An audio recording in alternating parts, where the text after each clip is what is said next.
share, and subscribe.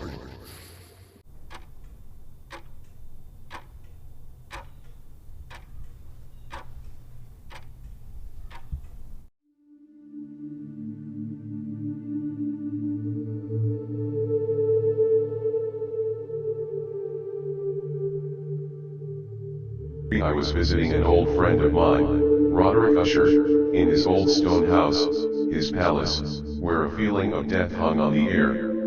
I saw how fear was pressing on his heart and mind. Now his only sister, the Lady Madeline, had died, and we had put her body in its resting place, in a room inside the cold walls of the palace, a damp, dark vault, a fearful place. As we looked down upon her face, I saw that there was a strong likeness between the two. Indeed, said Usher, we were born on the same day, and the tie between us has always been strong. We did not long look down at her, for fear and wonder filled our hearts. There was still a little color in her face, and there seemed to be a smile on her lips. We closed the heavy iron door and returned to the rooms above, which were hardly less gloomy than the vault. And now a change came in the sickness of my friend's mind. He went from room to room with a hurried step. His face was, if possible, whiter and more ghastly than before, and the light in his eye, the trembling in his voice seemed to show the greatest fear. At times he sat looking at nothing for hours, as if listening to some sound I could not hear. I felt his condition, slowly but certainly, gaining power over me. I felt that his wild ideas were becoming fixed in my own mind. As I was going to bed late in the night of the 7th or 8th day after we placed the Lady Madeline within the vault, I experienced the full power of such feelings. Sleep did not come while the hours passed. My mind fought against the nervousness. I tried to believe that much, if not all, of what I felt was due to the gloomy room, to the dark wall coverings, which in a rising wind moved on the walls. But my efforts were useless. A trembling I could not stop filled my body, and fear without reason caught my heart. I sat up, looking into the darkness of my room, listening I do not know why to certain low sounds which came when the storm was quiet. A feeling of horror lay upon me like a heavy weight.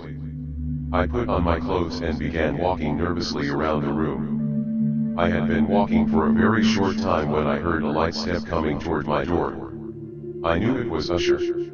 In a moment I saw him at my door, as usual very white, but there was a wild laugh in his eyes. Even so, I was glad to have his company. And have you not seen it? He said. He hurried to one of the windows and opened it to the storm. The force of the entering wind nearly lifted us from our feet. It was, indeed, a stormy but beautiful night, and wildly strange.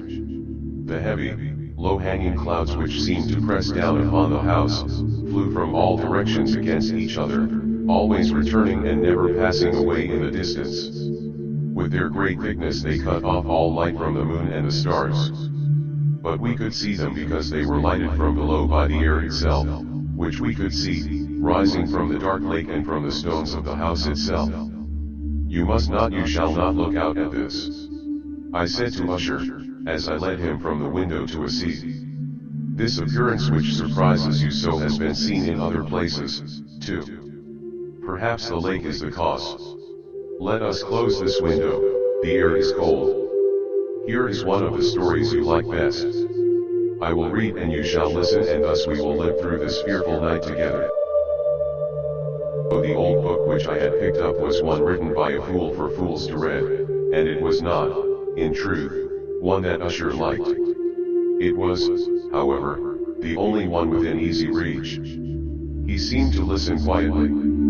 Then I came to a part of the story in which a man, a strong man full of wine, begins to break down a door, and the sound of the dry wood as it breaks can be heard through all the forest around him. Here I stopped, for it seemed to me that from some very distant part of the house sounds came to my ears like those of which I had been reading. It must have been this likeness that had made me notice them, for the sounds themselves, with the storm still increasing, were nothing to stop or interest me. I continued the story, and read how the man, now entering through the broken door, discovers a strange and terrible animal of the kind so often found in these old stories. He strikes it and it falls, with such a cry that he has to close his ears with his hands. Here again I stopped. There could be no doubt. This time I did hear a distant sound, very much like the cry of the animal in the story. I tried to control myself so that my friend would see nothing of what I felt. I was not certain that he had heard the sound, although he had clearly changed in some way. He had slowly moved his chair so that I could not see him well. I did see that his lips were moving as if he were speaking to himself. His head had dropped forward, but I knew he was not asleep, for his eyes were open and he was moving his body from side to side. I began reading again, and quickly came to a part of the story where a heavy piece of iron falls on a stone floor with a ringing sound. These words had just passed my lips when I heard clearly, but from far away, a loud ringing sound as if something of iron had indeed fallen heavily upon a stone floor, or as if an iron door had closed. I lost control of myself completely, and jumped up from my chair. Usher still sat, moving a little from side to side. His eyes were turned to the floor. I rushed to his chair. As I placed my hand on his shoulder, I felt that his whole body was trembling. A sickly smile touched his lips. He spoke in a low, quick, and nervous voice as if he did not know I was there. "Yes," he said. "I heard it. Many minutes, many hours, many days have I heard it, but I did not dare to speak. We have put her living in the vault. Did I not say that my senses were too strong? I heard her first movements many days ago, yet I did not dare to speak. And now, that story, but the sounds were hers. Oh, where shall I run? She is coming to ask why I put her there too soon. I hear her footsteps on the stairs. I hear the heavy beating of her heart." Here he jumped up and cried as if he were giving up his soul. "I tell you, she now stands at the door." The great door to which he was pointing now slowly opened. It was the work of the rushing wind, perhaps, but no, outside that door a shape did stand, the tall figure, in its grave clothes, of the Lady Madeline of Usher. There was blood upon her white dress, and the signs of her terrible efforts to escape were upon every part of her thin form. For a moment she remained trembling at the door, then, with a low cry, she fell heavily in upon her brother. In her pain, as she died at last, she carried him down with her, down to the floor. He too was dead, killed by his own fear. I rushed from the room, I rushed from the house. I ran. The storm was around me in all its strength as I crossed the bridge. Suddenly a wild light moved along the ground at my feet, and I turned to see where it could have come from, for only the great house and its darkness were behind me.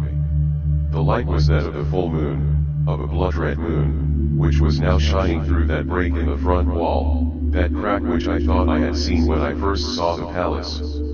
Then only a little crack, it now widened as I watched.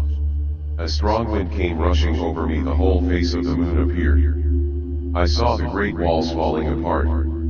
There was a long and stormy shouting sound, and the deep black lake closed darkly over all that remained of the house of Usher.